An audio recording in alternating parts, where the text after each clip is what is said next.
Vamos a seguir hablando de este terremoto 8.4. Chile es un país sísmico, lo sabemos, y cada cierto tiempo nos vemos afectados por algún movimiento como el que ocurrió la semana pasada, de 8,4 grados, como decíamos. ¿Cuáles son los patrones comunes entre los terremotos y los tsunamis que han azotado nuestro país? Vamos a analizar este tema. Estamos para eso con Rodrigo Cienfuegos, director del Centro de Desastres Naturales de la Universidad Católica. Rodrigo, bienvenido. Muchísimas gracias por estar con nosotros. Muchas gracias por la invitación. Antes quería precisar que el centro que dirijo está conformado por la Universidad Católica, pero también la Universidad Católica del Norte, la Universidad Santa María y la Andrés Bello. Ya, para darles el crédito a todos entonces. Hay patrones comunes y patrones distintos cuando uno además hace el análisis del evento propiamente tal y de la reacción que hemos tenido frente al evento, porque podríamos decir que ahí hay un avance probablemente respecto del 2010. ¿Cuáles son desde el punto de vista del movimiento y de lo que se genera con el movimiento los patrones comunes entre el 2010, que es lo que más fresco tenemos en la cabeza, y este sismo de la semana pasada de 8.4? Los tres terremotos, tanto el 2010, 2014, como el que tuvimos, el de Iquique, y el que tuvimos recién la semana pasada, son terremotos que los sismólogos llaman de subducción, que se generan por la convergencia de la placa de Nazca con la sudamericana. Esos son terremotos que generan tsunamis cuando liberan la cantidad de energía suficiente, y en los tres casos hubo una generación también de un tsunami luego del sismo. Las diferencias, por supuesto, tienen que ver con el tamaño, con la energía, con el área también abarcada. El 2010, si ustedes se acuerdan, fue un terremoto mucho más importante, y además el área de influencia de ese que fue lo que generó el tsunami finalmente también fue mucho mayor. Fue del orden de 500 kilómetros de largo por 250 de ancho. En el caso del terremoto que vimos la semana pasada, estamos hablando de un tamaño de movimiento del orden de 250 kilómetros por 100. Sí, estamos hablando de eso. Ahora, eso en términos de energía significa que el de 2010, porque uno dice, bueno, este fue 8.4, el del 2010 fue 8.8, pero esa diferencia significa que la energía liberada del 2010 es mucho mayor, porque esto es, sabemos, con un crecimiento exponencial. Exactamente, y estamos hablando de 4 veces en términos de energía. Si uno compara la energía liberada, el terremoto del 2010 fue del orden de 4 veces mayor al que tuvimos la semana pasada. ¿Eso explica también la diferencia en cuanto a los tsunamis que se generaron? Porque el tsunami del 2010 fue como más, voy a usar una palabra un poco frívola, pero más hollywoodense, más como lo que tenemos en la cabeza, como esta gran ola que se aproxima, el recogimiento del mar primero, lo que hemos visto tantas veces en las películas. Y esta vez fue mucho más silencioso, fue mucho menos espectacular, pero sumamente dañino y destructivo, sobre todo en la región de Coquimbo, con esta especie de ola que hace que el mar se rebalse y que entra con fuerza tierra adentro. ¿Eso se explica también por el tipo de energía o la cantidad de energía liberada, o hay algo más que haga esta diferencia entre un tipo de tsunami y este otro tipo de tsunami? Sí, hay más, es la energía, por supuesto, ese es el primer factor, pero después lo que hay que observar es cómo se desplaza el fondo del mar. Eso es lo que finalmente se traduce en el movimiento de la superficie del océano y en la generación del tsunami. Y en el caso del 2010 tuvimos un movimiento del orden máximo del orden de 15 a 20 metros. Y en este caso estamos hablando de un movimiento máximo del orden de 8 a 9 metros.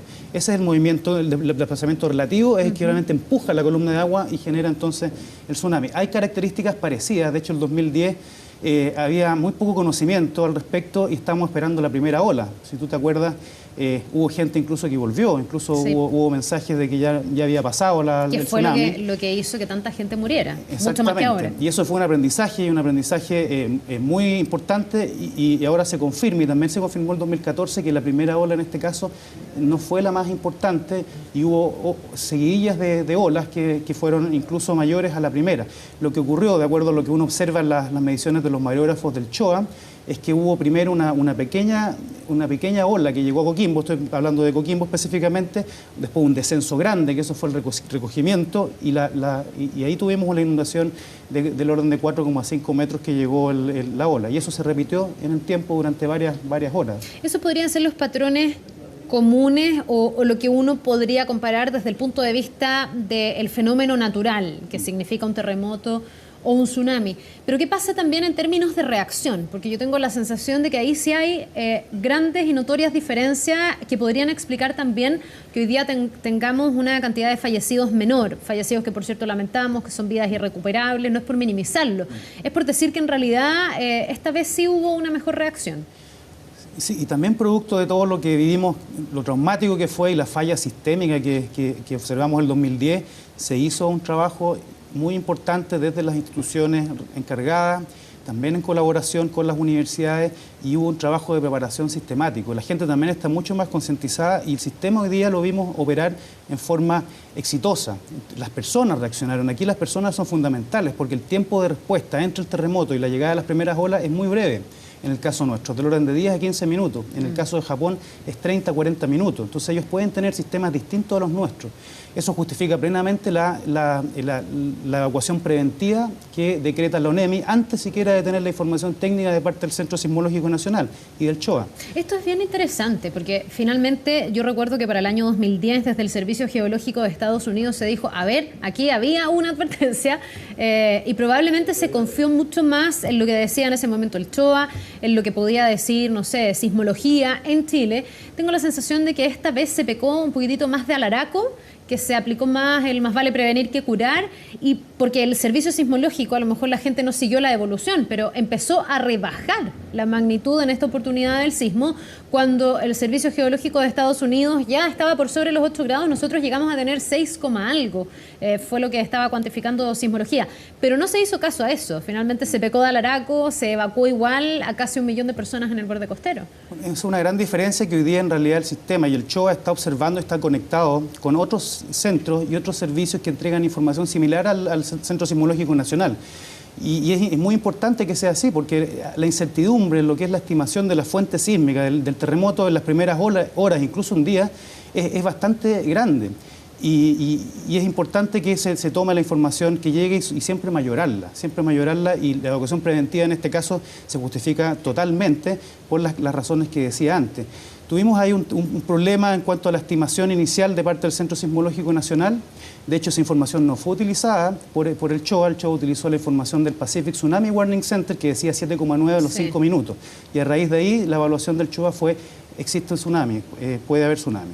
Así que ese es un aprendizaje también y obviamente hay que estar conectado y mucho más conectado con otras partes del mundo también. Tengo yo también la sensación de que esta vez, no sé si tú concuerdas, no se esperó a que todas las instrucciones provinieran desde la autoridad central, porque que hace mucho tiempo los expertos vienen diciendo que lo que tiene que pasar es que las comunidades a nivel local tengan más poder de decisión y que finalmente la gente pueda primero contar con las alarmas que suenen en el momento en que esto ocurre. Y esto sí ocurrió esta vez. Y la gente evacuó sin tener que esperar que desde Santiago alguien dijera, ¿sabe qué? Váyase del borde costero. Desde ese punto de vista me imagino que es un gran avance en materia de cuánto hemos aprendido con estas catástrofes. Es un gran avance y hablamos mucho de descentralización y este es un ejemplo concreto de un trabajo que efectivamente se ha realizado con las localidades, con las comunas, con los municipios. Y por lo mismo que comentaba antes, porque no es, tenemos que ser todos víctimas preparadas, o sea, tenemos que estar todos conscientes de que en algún momento nos va a tocar. Y esa es la realidad. Y en el caso de un terremoto de estas características hay que evacuar inmediatamente. Tiene una duración de más de 1 minuto y medio. Ya es un terremoto importante y si estamos en la costa hay que salir. Y eso operó exitosamente y es un gran aprendizaje que hemos tenido en estos años. Ahora, Rodrigo, uno se pregunta, ¿qué falta? ¿Qué tendría que pasar para que tuviéramos 0 personas fallecidas? Que sería el ideal, sería lo que todos quisiéramos. Por más que a uno le sorprenda que con esta envergadura de catástrofe en otros países hay muchísimos más fallecidos que en Chile. Pero no está mal ser autoexigentes en esta materia y me imagino que lo que a todos nos gustaría es no tener ni una vida que lamentar. ¿Qué falta por aprender, dirías tú? Bueno, en el ciclo del riesgo existen varias etapas. Está, por supuesto, la preparación, la mitigación antes de que ocurra el evento y después viene la respuesta y la recuperación. Nosotros hemos hecho mucho, sobre todo después del 2010, en lo que es la respuesta. Y eso es lo que se puso a prueba la semana pasada. En lo que es mitigación hicimos poco, pero hicimos algo fundamental, que fue la norma sísmica, todo lo que tiene que ver con las construcciones. Y eso se ha perfeccionado después de cada terremoto. Y eso hay que decir que ha funcionado, porque en realidad gente muerta a raíz de los terremotos es poca respecto de la gente muerta por los tsunamis, que son mucho más nocivos finalmente. Exactamente, y las construcciones que en este terremoto fallaron son construcciones de adobe, que no estaban, digamos, bajo esa norma. Entonces es un paso muy importante y importante decirlo porque es un elemento que se hizo en mitigación y ese elemento es el que nos permite decir que fuimos muy exitosos en términos de las personas fallecidas. Por supuesto que el paso siguiente es insistir más en lo que es la preparación y mitigación a través de las regulaciones en lo que es la construcción, la ocupación de las ciudades, la ocupación del espacio, la planificación territorial. Para ti, en este aspecto, ¿no debería haber construcciones en zonas inundables? Porque también hay quienes dicen, bueno, en todos los países del mundo o en todos lados, lo más atractivo siempre es el borde costero. A mí me ha tocado estar, no sé, en Tailandia. El año 2004 hubo un tsunami